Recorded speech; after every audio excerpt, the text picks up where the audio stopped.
ஒரு ஊர்ல ஒரு ராஜா இருந்தார். அவர் ஒரு பூனை வளர்த்தார். ரொம்ப செல்லமா அவர் அந்த பூனையை வளர்த்தார். அவர் என்ன பண்ணுவார் தெரியுமா? இரவு நேரத்தில் அந்த பூனையோட தலையில ஒரு விளக்க வச்சிருவார். அந்த பூனை ரொம்ப ஜாக்கிரதையா அந்த விளக்கு கீழே விழுந்துடாம பார்த்துக்கும். தலையை ஆட்டாம ரொம்ப நிதானமா ராஜா பின்னாடி நடந்து போய்கிட்டே இருக்கும். அந்த விளக்கு வெளிச்சத்துல எல்லா வேலைகளையும் செஞ்சிருவார். கையில் ஒரு விளக்க தனியா எடுத்துட்டு போக வேண்டிய அவசியமே இல்லை. விளக்க தூக்கிட்டு போற வேலையை அந்த பூனை பார்த்துக்கும். அதனால ராஜாவுக்கு அந்த பூனை மேல ரொம்ப பிரியம். மந்திரிகளையெல்லாம் கூப்பிட்டு அவங்க கிட்ட சொல்லுவார், பாத்தீங்களா இந்த பூனை எவ்வளவு விசுவாசமா நடக்குது, என் பேர்ல எவ்வளவு மரியாதை பாத்தீங்களா அதுக்கு அப்படிம்பார். இதை கேட்டுட்டு அங்கிருந்த அமைச்சர்கள் ஒருத்தர் சொன்னார், மன்னா நீங்க சொல்றது சரிதான், இருந்தாலும் இந்த பூனையோட விசுவாசத்தை நாம கொஞ்சம் சோதிச்சு பார்க்க வேண்டியிருக்கு அப்படின்னாராம். சரி, உங்க ஆசையை ஏன் கெடுக்கணும், நல்லா சோதிச்சு பாருங்க அப்படின்னு சொல்லிவிட்டார் ராஜா. உடனே அந்த அமைச்சர் என்ன பண்ணார் தெரியுமா? எங்கேயோ புறப்பட்டு போனார். ஒரு 5-6 எலிகளை பிடிச்சிக்கிட்டு வந்தார். அரண்மனையில் ராஜா ஏதோ வேலை பார்த்துக்கிட்டு இருக்கிறாரு. பக்கத்தில் அந்த பூனை ரொம்ப பணிவாக நின்றுக்கிட்டு இருக்குது. அது தலையில் விளக்கு எரிஞ்சிக்கிட்டு இருக்கு. அமைச்சர் தான் பிடிச்சிக்கிட்டு வந்த எலிகளை அந்த பூனை பார்வையில் படுறது மாதிரி எதிரில் விட்டார். அந்த எலிகள்லாம் அங்கேயும் இங்கேயும் ஓட ஆரம்பிச்சுது. அதை பார்த்தது பூனை, அவ்வளவுதான். தலையில் இருக்கிற விளக்கை பற்றியும் கவலைப்படல, ராஜாவை பற்றியும் கவலைப்படல. ஒரே பாய்ச்சலாக பாஞ்சு எலிகளை துரத்த ஆரம்பிச்சுட்டுது. தலையில் இருந்த விளக்கு எங்கேயோ போய் விழுந்தது, அணைஞ்சு போச்சு. இருட்டில் ராஜா தடுமாற ஆரம்பிச்சுட்டார். இந்த சமயத்தில் அந்த அமைச்சர் மறுபடியும் விளக்கை ஏற்றினார். வெளிச்சம் வந்தது. அதுக்கப்புறம் அந்த அமைச்சர் பேசினார், அரசே, பூனையோட விசுவாசத்தை பார்த்தீங்களா? எலி அது கண்ணில் படுற வரைக்கும் தான் விசுவாசமா இருந்தது. அது மாதிரி எலியை பார்த்ததும் எல்லாத்தையும் விட்டுட்டு அதை துரத்த ஆரம்பிச்சுட்டு பார்த்தீங்களா? தான் அந்த பூனையை பற்றி நினைச்சது தப்புங்கிறது அதுக்கப்புறம் தான் அந்த ராஜாவுக்கு புரிஞ்சுதான். சரி, இப்போ எதுக்கு இந்த கதையெல்லாம் அப்படிங்கிறீங்களா? இந்த பூனை மாதிரி தான் நம்ம மனசும். மனசை எவ்வளவுதான் பயிற்சி கொடுத்து பக்குவமாக வச்சிருந்தாலும் பார்க்கறதுக்கு பரமசாது மாதிரி தான் இருக்கும். பார்க்க வேண்டியதை பார்த்துட்டுதுன்னா பாஞ்சிரும். இந்த பூனை மாதிரி புலன் இன்ப பொருள்கள் கிட்டாத வரைக்கும் மனம் அடங்கி இருக்கிறது மாதிரி தான் தெரியும். கொஞ்சம் வாய்ப்பு கிடைச்சாலும் அது குதிக்க ஆரம்பிச்சிரும், தப்பு பண்ண ஆரம்பிச்சிரும். பெரிய பெரிய முனிவர்கள் வாழ்க்கையில் நடந்த வீழ்ச்சி இதை தான் நிரூபிக்குது. புலன்களின் ஆற்றல் அதிகம். அதனால மனக்கட்டுப்பாடு பயிற்சிகள்ல ரொம்ப எச்சரிக்கையா இருக்கணுங்கிறார் சுவாமி சிவானந்தர். மது பழக்கத்தையே விட்டுட்டேன்னு உறுதியா இருப்பான். கடை கண்ணுல பட்டுட்டுதுன்னா கால் அவனை கேட்காமலே இழுத்துக்கிட்டு உள்ள போயிடும். இதுதான் மனசுங்கிறது. அதுதான் அந்த ராஜா வளர்த்த பூனை. நம்மால் ஒருத்தன் அந்த ராஜா பூனை தலையில விளக்க வச்சது மாதிரி இவன் தன்னுடைய தலையிலேயே ஒரு விளக்க ஏற்றி வச்சுக்கிட்டு என்னத்தையும் தேட ஆரம்பிச்சான். தேடிட்டு இருக்கிறான். தலையை ஆட்டாம நிதானமா நடந்து ரொம்ப நேரமா தேடிட்டு இருக்கிறான். அந்த சமயம் அங்க ஒருத்தர், என்னத்தை தேடுறீங்கன்னு கேட்டார். அதுதான் மறந்து போச்சு அப்படின்னு இழுத்தான். சரி, கொஞ்சம் இப்படி உட்காருங்க, ஞாபகம் வந்ததும் தேட ஆரம்பிக்கலாம் அப்படின்னாரு அவரு. கொஞ்ச நேரம் உட்காந்து யோசிச்சான். அப்புறம் திடீர்னு எழுந்திரிச்சான். ஞாபகம் வந்துட்டுதுன்னா. என்னன்னு கேட்டார். எங்க வீட்டுல இருந்த விளக்க எங்க வச்சேன்னு தெரியல, அதை தான் தேடிட்டு இருக்கிறேன், ஏற்றி வைக்கலாம்னு பாக்குறேன் அப்படின்னா.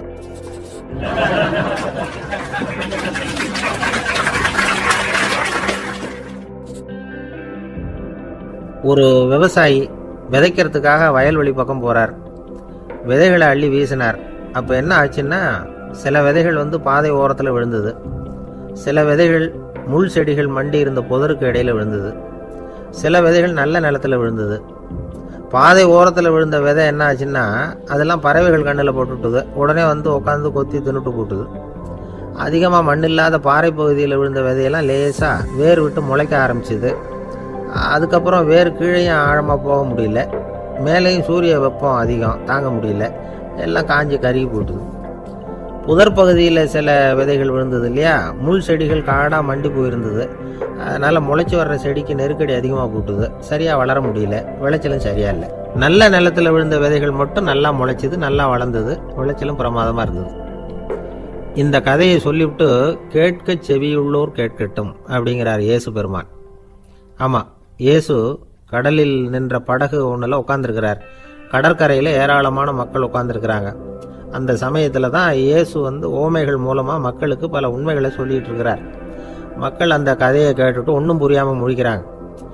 அதை கவனித்த இயேசு அந்த ஓமையை விளக்க ஆரம்பித்தார்.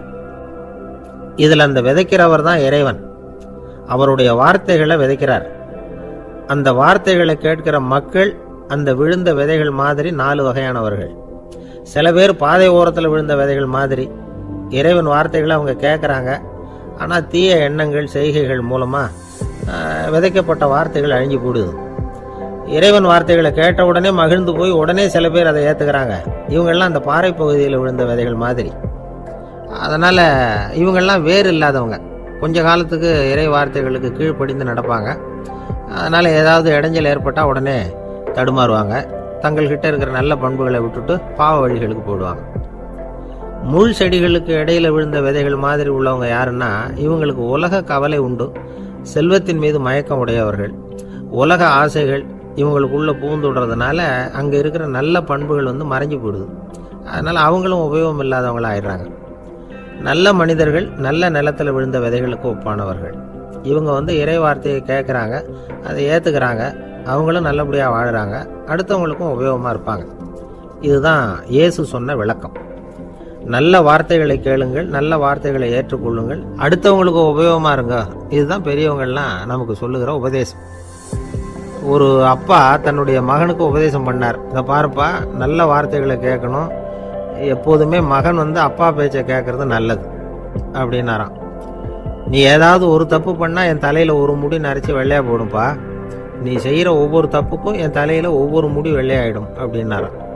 பையன் யோசிச்சான், அப்பா இப்போதான் எனக்கு புரியுது, தாத்தாவோட தலைமுடி பூராவும் வெள்ளையாக இருக்கிறதுக்கு என்ன காரணம்ங்கிறது எனக்கு இப்போ தான் புரியுது அப்படின்னானா. ஒரு கடைக்கு போனேன், 5 ரூபா பணத்தை எடுத்து கொடுத்தேன். ஒரு தினசரி பத்திரிகையை கேட்டேன். அவர் உடனே அங்கே அடுக்கி வச்சிருந்த பத்திரிகையில் ஒன்று எடுத்து என் கையில் கொடுத்தார். வாங்கிக்கிட்டேன். மீதி பணத்தை எடுத்தார். அதையும் என் கையில் கொடுக்கணும்ல, கொடுக்கல. எதிரில் இருந்த பலகையில் வச்சு எடுத்துக்க சொன்னார். எப்பவும் அவர் அப்படி தான் பண்ணுவார். நானும் எடுத்துக்கிட்டு வந்துடுவேன். இவர் ஏன் இப்படி பண்ணுறாருங்கிறது எனக்கு ரொம்ப நாளாக ஒரு சந்தேகம். ஒரு நாள் அவர்கிட்டே இதை கேட்டுவிட்டேன். ஏங்க, நீங்கள் உங்கள் கடைக்கு பொருள்கள் வாங்குறவங்களுக்கு நீங்கள் பாக்கி சில்லறையை கொடுக்குறப்போ பலகையில் வச்சு விட்றீங்க, கையில் கொடுக்க மாட்டேங்கிறீங்களே, ஏன் அப்படின்னு கேட்டேன். காசை கையில் கொடுத்தா நம்மக்கிட்ட இருக்கிற லட்சுமி போயிடுவா சார் அப்படின்னார். அதாவது பணம் செலவாயிடும் அப்படின்னு அர்த்தமா. இன்னொரு நண்பர், அவர் ஒரு நாள் வழக்கத்துக்கு மாறாக ரொம்ப சோகமாக உட்காந்துருக்கிறார். ஏங்க என்னாச்சு, ஏன் இப்படி கப்பலே கவிழ்ந்தது மாதிரி உட்காந்துருக்குறீங்க அப்படின்னு கேட்டேன். கப்பலே கவிழ்ந்திருந்தா கூட நான் இப்படி கவலைப்பட மாட்டேன் சார், வேற ஒன்று நடந்து போச்சுன்னார். என்னன்னு கேட்டேன். என் உச்சந்தலையில் பள்ளி ஒன்று விழுந்துட்டுதுன்னார். அதுக்காகவா இப்படி அப்படின்னு ஆச்சரியப்பட்டேன். ஆமாங்க, பள்ளி உச்சந்தலையில் விழுந்தா பலன் என்னன்னு பஞ்சாங்கத்தில் பார்த்தேன், மரணம்னு போட்டிருக்கு அப்படின்னு சொல்லிவிட்டு அவர் தொடர்ந்து கவலைப்பட ஆரம்பிச்சிட்டார். இப்படியும் ஒருத்தர், என் கூட வேலை பார்க்குற ஒருத்தர் எப்படி தெரியுமா, தினமும் வலது காலை வச்சு தான் ஆஃபீஸுக்கு உள்ளே நுழைவார். என்னைக்காவது தவறுதலாக இடது காலை வச்சு உள்ளே வந்துட்டார்னா அன்னைக்கு பூரா மனசு சங்கடப்படுவார், எந்த வேலையும் சரியாக ஓடாது. கேரம் போர்டு ஆடுற ஒருத்தர் எப்போ ஆட உட்காந்தாலும் ஸ்ட்ரைக்கரை கை தவறி கீழே விழுற மாதிரி பண்ணி அதுக்கப்புறம் அதை எடுத்துக்கிட்டு ஆட உட்காருவார். ஏன்னா எப்போ ஒரு தடவை நிஜமாவே அது கை தவறி கீழே விழுந்திருக்குது, அன்னைக்கு பிரமாதமாக ஜெயிச்சுட்டார். உடனே ஒரு முடிவுக்கு வந்துட்டார், கை தவறுனா லாபம் அப்படின்னு. அதுக்கப்புறம் அதையே பழக்கமாக்கிக்கிட்டார். பூனை குறுக்க போனால் சகனம் சரியில்லைன்னு நினைக்கிறவங்க உண்டு. ஆனால் ஒருத்தர் எப்படி தெரியுமா, அவர் வெளியில் கிளம்புற சமயம் பக்கத்து வீட்டு ரேடியோவில் மியாவ் மியாவ் பூனை குட்டின்னு பாட்டு சத்தம் கேட்டால் கூட போதும், சகனம் சரியில்லைன்னு பிரயாணத்தை கேன்சல் பண்ணிவிடுவார். இப்போ இவ்வளவு எதுக்கு சொல்கிறோம்னா, அளவுக்கு மீறின சகுன நம்பிக்கைகள் இருக்கு பாருங்க, இதோட பயமும் சேர்ந்துக்கிட்டதுன்னு வச்சுக்கோங்க, இது ஒருத்தருடைய மனநிலையை பாதிச்சிடும். இது உளவியல் நிபுணர்கள் சொல்கிற கருத்து. வாழ்க்கையே தடுமாற வச்சிரும். பாதுகாப்பு இல்லாத உணர்வு, ஒரு விதமான டிப்ரெஷன் மனநிலை, இதெல்லாம் தான் இதுக்கு காரணமாக அமையலாம். சில பேர் காய்கறி நறுக்க கத்தியை கையில் எடுத்தால் கூட நேரம் சரியாக இருக்கா அப்படின்னு பார்த்துட்டு தான் வேலையை ஆரம்பிக்கிறது வழக்கம். அறிவு தான் மனசுக்கு வாத்தியாராக இருக்கணும், அப்போ தான் வாழ்க்கை நிம்மதியாக இருக்கும். அறிவு மனசு சொல்கிறபடியெல்லாம் கேட்க ஆரம்பிச்சுட்டுதுன்னா இடைஞ்சல் தான். ஒருத்தருக்கு 7ஆம் நம்பர் தான் ராசியான நம்பரான், 7ஆம் தேதி தான் எந்த காரியத்தையும் ஆரம்பிப்பாராம். 7 எழுத்து வர்றது மாதிரி பேரை மாற்றி வச்சுக்கிட்டார். 7 மணிக்கு தான் தினமும் எழுந்திருப்பார். 7ஆம் நம்பர் வீட்டில் தான் குடியிருக்கார். கல்யாணம் கூட 7ஆம் தேதி தான் பண்ணிக்கிட்டார். அவர் ஒரு நாள் குதிரை பந்தயத்துக்கு போனாராம். குதிரையோட பேரையெல்லாம் பார்த்தார். ஒரு குதிரையோட பேர் 7 எழுத்தில் அமைஞ்சிருந்தது. 7 தானே இவருக்கு அதிர்ஷ்ட நம்பர். அதனால் உடனே அது பேரில் பணத்தை கட்டினார். பந்தயம் நடந்தது. என்ன சார் ஆச்சுன்னு கேட்டாங்க. நான் பணம் கட்டின அந்த என்னோட குதிரை 7ஆவதாக சேர்ந்தது சார் அப்படின்னாராம் சோகமா.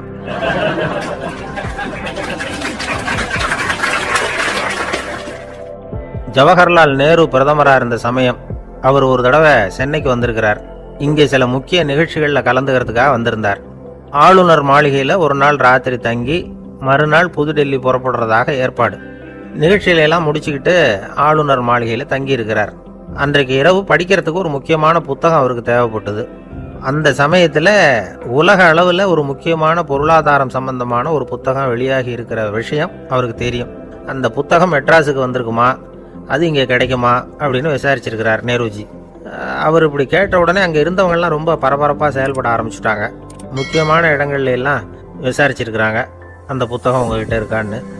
சென்னையில் உள்ள கன்னிமாரா நூல் நிலையத்துக்கு எப்படியும் அந்த புத்தகம் வந்திருக்கணும் அப்படின்னு ஒரு நம்பிக்கை. அங்கே விசாரித்தாங்க. அந்த புத்தகம் 2 நாளைக்கு முன்னாடி தான் அங்கே வந்திருக்குது அப்படிங்கிற விஷயம் தெரிஞ்சுது. உடனே எல்லாரும் அங்கே ஓடினாங்க.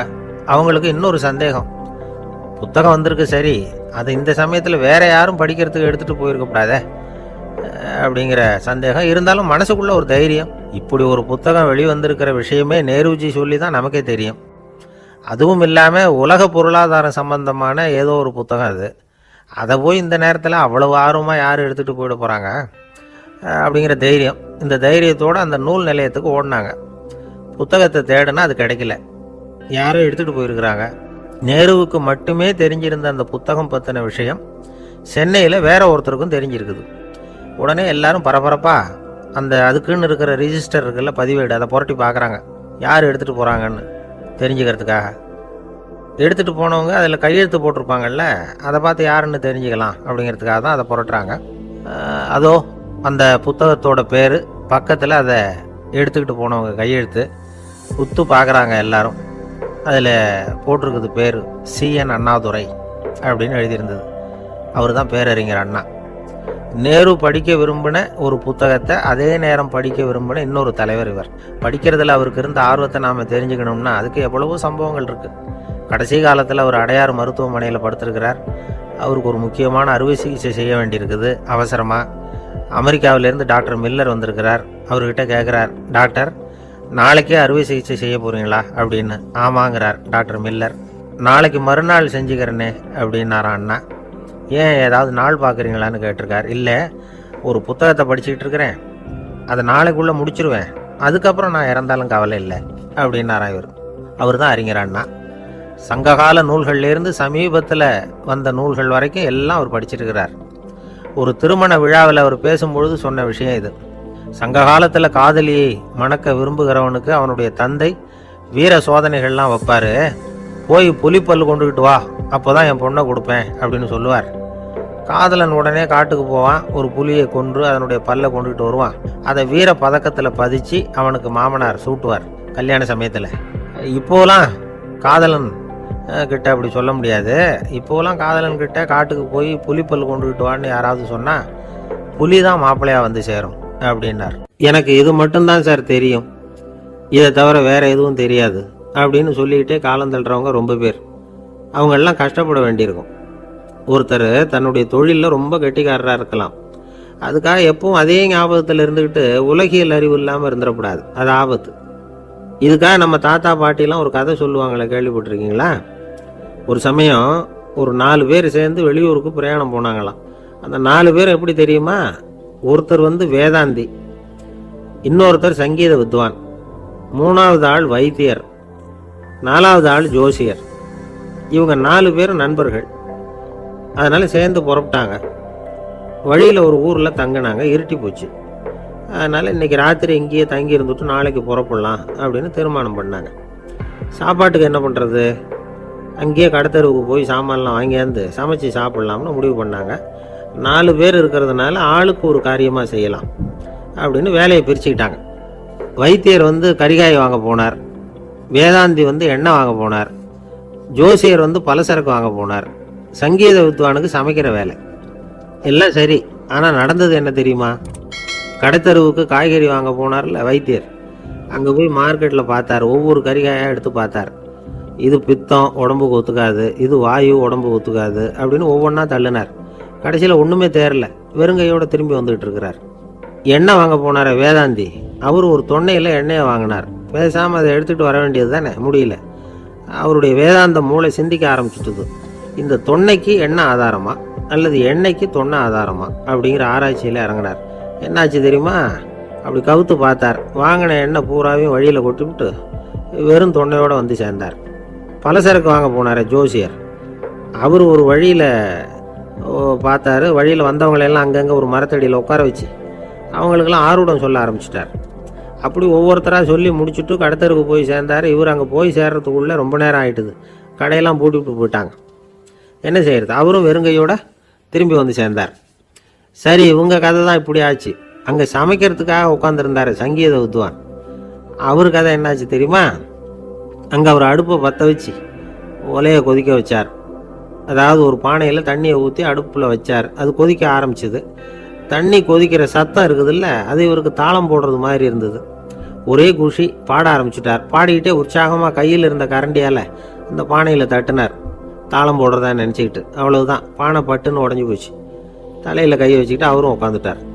எந்த தொழில் தெரிஞ்சாலும் சரி, அதை புத்திசாலித்தனமாக பயன்படுத்த தெரியலன்னா ஆபத்து தான். அதுக்காக தான் இந்த கதை. ஒரு பஸ்ஸு டிரைவர் ரொம்ப கெட்டிக்காரரு. பஸ்ஸை ரொம்ப திறமையாக ஆபத்து இல்லாமல் ஓட்டினதுக்காக பரிசுலாம் வாங்கினவர். அவரே ஒரு படகு ஓட்டுறதுக்காக அழைச்சிட்டு போயிருக்கிறாங்க, மோட்டார் படகு. அதையும் ரொம்ப திறமையாக தான் ஓட்டிகிட்டு போயிருக்கிறாரு. நடுக்கடலில் போனதும் படகு நின்று போச்சு. மோட்டாரில் ஏதோ கோளாறு. என்ன செய்யலாம் அப்படின்னு அந்த டிரைவரை கேட்டிருக்கிறாங்க படகுல இருந்தவங்கெல்லாம்.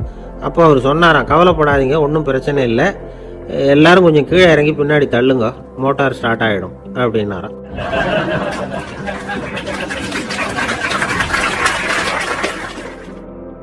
இமயமலை அடிவாரத்தில் ஒரு மடம்.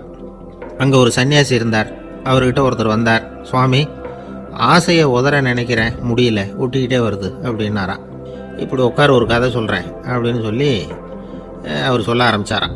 அவர் சொன்ன கதை என்னென்னா, ஒரு ஊரில் ஒரு ஆள் இருந்தான். அவன் பேர் குப்புசாமி. அவன்கிட்ட எப்பவும் ஒரு பழைய தொப்பி இருக்கும், விடவே மாட்டான். அதனால் அவனை எல்லாரும் தொப்பி சாமி அப்படின்னு தான் கூப்பிடுறது வழக்கம். ஒரு புது தொப்பி வாங்கிக்கப்படாதாப்பா அப்படின்னு நண்பர்கள்லாம் சொல்லி பார்த்தாங்க. பணத்துக்கு எங்கே போவேன் அப்படின்னு விட்டானா. பணம் வச்சுருக்கான், செலவு பண்ண மனசு வரல, மகா கஞ்சன். பழைய பாட்டில்கள்லாம் வாங்கி விற்றுக்கிட்டு இருந்தான். அப்படி ஒரு தடவை பழைய கண்ணாடி சாமான்களை ஏலத்தில் எடுத்தப்போ அதில் ஒரு அருமையான சென்ட்டு பாட்டில் கிடச்சிது. உடனே ஒரு ஐடியா பண்ணான். அந்த சென்ட்டை சின்ன சின்ன பாட்டில்களில் அடைச்சி ஜன்னல் ஓரமாக அடுக்கி வச்சுட்டான். அதை விற்றா நிறைய பணம் கிடைக்குமே, அதனால். இதுக்கு இடையில் ஒரு நாள் அவன் அப்படியே உட்காந்துருந்தான். அந்த நேரம் நண்பன் வந்தான். ஏண்டா, உன் பழைய தொப்பியை மாற்றப்படாதா? ஊரில் எல்லாரும் கேலி பேசுகிறாங்களே ஒன்று தொப்பி சாமின்னு அப்படின்னு சொல்லி கேட்டிருக்கான். இந்த சென்ட்டு பாட்டில் விற்றதும் பணம் வரும், அதுக்கப்புறம் பார்க்கலாம் அப்படின்னு நானா இவன். சரி வா, நீச்சல் குளத்துக்கு போயிட்டு வருவோம் அப்படின்னு கூப்பிட்ருக்கான் நண்பன். 2 பேரும் போனாங்க. அதே நேரம் அந்த ஊர் நீதிபதியும் அங்கே குளிக்க வந்தாராம். அவர்கிட்ட இருந்தது விலை வசந்த ஒரு புது தொப்பி. அதை அங்கே இருந்த ஸ்டாண்டில் மாட்டிவிட்டு குளிக்க போனார். இதுக்கிடையில் குப்புசாமி குளிச்சுட்டு வந்தான்.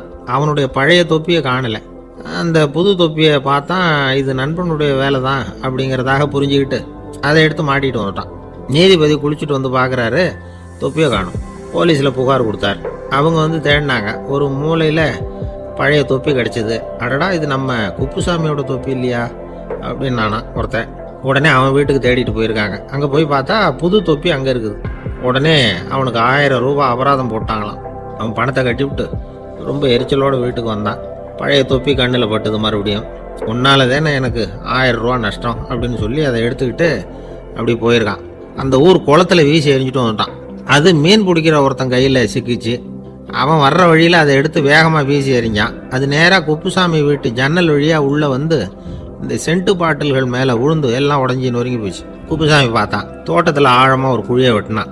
அந்த தொப்பியை போட்டான், மூடிவிட்டான். இதை அடுத்த வீட்டுக்காரன் பார்த்தான். ஏதோ புதையல் தான் வச்சுருக்கான் போல இருக்குன்னு நினச்சான். போலீஸில் போய் புகார் கொடுத்துட்டான். மறுபடியும் போலீஸ் குழியை தோண்டினாங்க. பழைய தொப்பி மறுபடியும் வெளியில் வந்தது. எல்லாரும் சிரிக்கிறாங்க. அன்னைக்கு ராத்திரியே அந்த தொப்பியை எடுத்துக்கிட்டு நேராக புறப்பட்டான். ஒரு கல்லில் அதை சேர்த்து கட்டி குடிநீர் தொட்டி இருக்கும்ல, அதில் போட்டுட்டு வந்துட்டான். இனிமேல் என்ன பண்ணும் பார்ப்போன்னு. ஒரு நாள் திடீர்னு குழாயெல்லாம் அடைப்பட்டு போச்சு. மாநகராட்சி அலுவலர்கள் என்னன்னு பார்த்தா அந்த பழைய தொப்பி குழாயை அடைச்சிக்கிட்டு இருக்குது. இது குப்புசாமியோட தொப்பிங்கிறது தான் எல்லாருக்கும் தெரியுமே. உடனே குடிநீரை பாழாக்கணத்துக்காக குப்புசாமிக்கு கோர்ட்டு 2500 ரூபாய் அபராதம் போட்டுவிட்டுது. அதையும் கட்டிவிட்டு வெளில வந்தான். கடைசியாக முடிவு பண்ணான். ஒரு நெருப்பு குச்சியை கிழிச்சான். தொப்பியை கொளுத்தினான். எரிஞ்சது. எடுத்து வெளில எரிஞ்சான். கொஞ்ச நேரத்தில் தீ அணைப்பு படம் வந்துட்டுது. ஆமாம், இவன் எடுத்து எரிஞ்சது வெளியில் விழுந்து வீட்டு கூரையே பற்றிக்கிட்டு எரிய ஆரம்பிச்சுட்டுது. அவனோட பணத்தாசையும் அதோட சேர்ந்து எரிஞ்சு போச்சான். இப்படி ஒரு கதை. இந்த கதையை சொல்லி முடித்தார் அந்த இமயமலை அடிவாரத்தில் இருந்த சன்னியாசி. இப்போ அந்த குப்புசாமி எங்கே இருக்கிறான்னு கேட்டார் எதிரில் இருந்தவர். இதோ உன் எதிரிலே இருக்கிறான், நான் தான் அந்த குப்புசாமி அப்படின்னாரான் அந்த சன்னியாசி. அந்த குப்புசாமி கிட்ட இருந்தது மாதிரி ஒரு பழைய தொப்பி நம்ம ஒவ்வொருத்தர்கிட்டையும் உண்டு. அதை எப்படி தொலைக்கிறதுன்னு தெரியாமல் தடுமாறிக்கிட்டு இருக்கிறோம். அது என்ன தொப்பிங்கிறீங்களா? அதுதான் நம்மை சூழ்ந்திருக்கிற மாயை அப்படிங்கிறார் சுவாமி சின்மயானந்தர். மெய்ஞானம் கிடைக்கிறப்போ மாயை எரிஞ்சு போகும் அப்படிங்கிறது அவருடைய கருத்து. வாழ்க்கையில் சில சந்தர்ப்பங்களில் நாம் சில அவமானங்களை சந்திச்சே தீர வேண்டியிருக்கு. என்ன பண்ணுறது, காலம் அப்படி. அவமானப்படுறவங்க உடனே அடங்கி போடுறது தான் உலக வழக்கம். அவமானப்பட்டால் உடனே சீறி எழறவங்களும் உண்டு. ஆனால் அதையே ஒரு சவாலாக எடுத்துக்கிட்டு முன்னுக்கு வர்றவங்களும் சில பேர் இருக்கிறாங்க. அவங்க ரொம்ப அபூர்வம். இன்றைக்கி மனோதத்துவ நிபுணர்கள்லாம் என்ன சொல்கிறாங்க தெரியுமா? அவமானப்பட்டுட்டா உடனே அடங்கி போயிடக்கூடாதான்.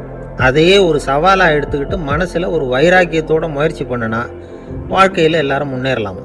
அவமானம்ங்கிறத நாம் வைராக்கியமாக மாற்றிக்கணும். அதுதான் வெற்றிக்கு வழி. ராமர் இந்த பூமியில் பிறந்ததே ஒரு வைராக்கியத்தினால தான் சார் அப்படின்னார் ஒருத்தர். எப்படிங்க அது அப்படின்னு கேட்டேன். அவர் சொன்னார், தசரதருக்கு ராமர் குழந்தையா பிறக்கணும், அப்போ தான் இங்கே இருக்கிற கஷ்டங்கள்லாம் நீங்கும் அப்படின்னு சர்வ லோகமும் எதிர்பார்த்துக்கிட்டு இருக்குது.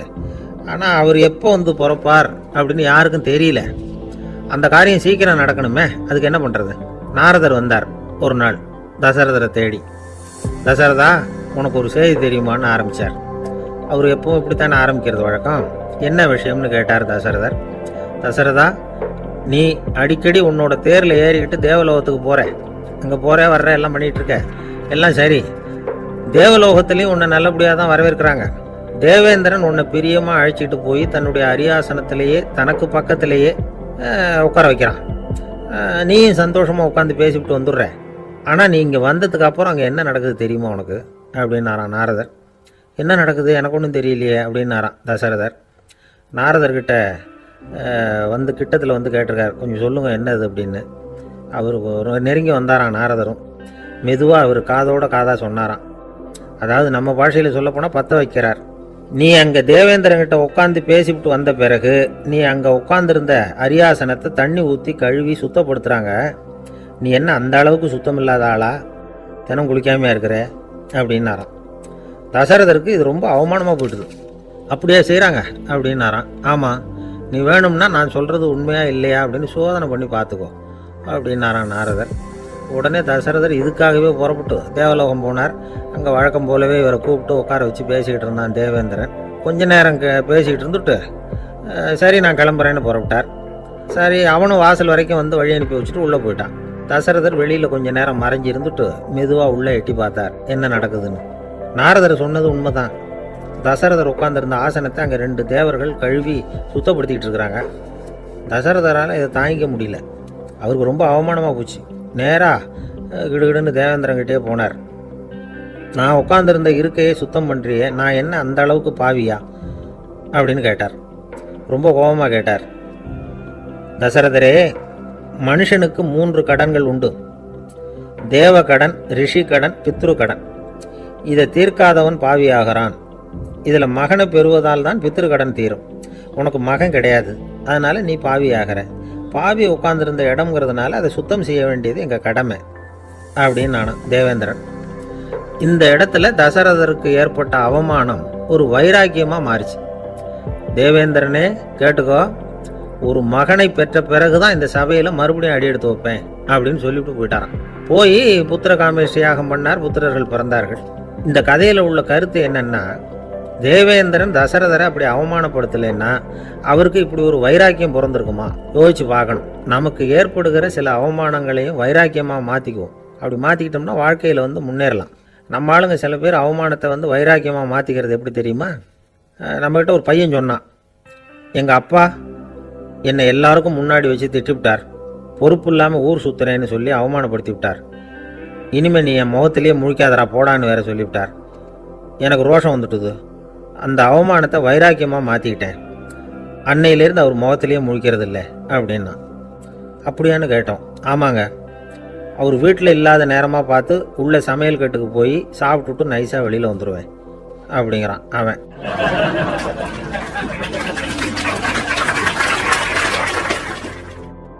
நம்மால் ஒருத்தர் வேகமாக ஓடி வந்தார். காலில் மாட்டியிருந்த பழைய செருப்பு ரெண்டையும் ஆவேசமாக தூக்கி ஒரு கிணத்துல போட்டுட்டு வெறுங்காலோடு நடந்து வந்துகிட்டு இருக்கிறார். ஏன் அப்படி பண்ணீங்க அப்படின்னு கேட்டோம். அந்த செருப்புக்கு சொந்தக்காரன் வந்து பின்னாடி வந்துகிட்டு இருக்கிறான், அதனால் அப்படி பண்ணேன் அப்படிங்கிறார் இவர்.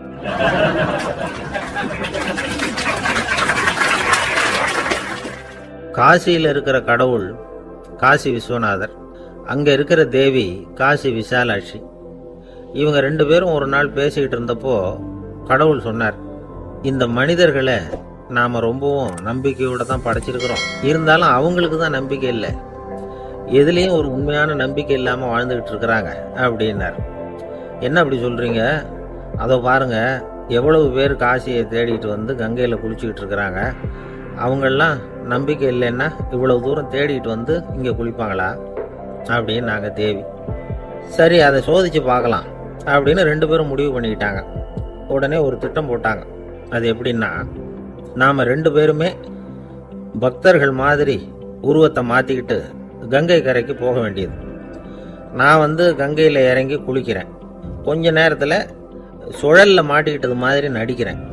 நீ உடனே கரையிலிருந்து சத்தம் போடும், என்னோட வீட்டுக்காரரை யாராவது காப்பாற்றுங்களேன்னு சத்தம் போடும். அதோட இன்னொன்று சொல்லு, யாராவது ஒரு புண்ணிய ஆத்மா அவர்கிட்ட போய் அவருடைய முடியை பிடிச்சி இழுக்கணும், அப்படி ஒரு சாபம் இருக்குது எங்களுக்கு. புண்ணிய ஆத்மா, அதாவது எந்த பாவமும் செய்யாத இல்லாத ஒருத்தர் தான் அவரை காப்பாற்ற முடியும். அப்படிப்பட்டவங்க யாராவது வெள்ளத்தில் குதிச்சு என்னுடைய கணவரை காப்பாற்றுங்கோ அப்படின்னு நீ சத்தம் போடு, கூச்சல் போடும், என்ன நடக்குதுன்னு பார்க்கலாம் அப்படின்னார் கடவுள். சரின்னு சொல்லி 2 பேருமா சாதாரண பக்தர்கள் மாதிரி கங்கை கரைக்கு வந்து சேர்ந்தாங்க. அவர் இறங்கி குளித்தார். திட்டம் போட்டது மாதிரியே சுழலில் மாட்டிக்கிட்டது மாதிரி கத்துனார்.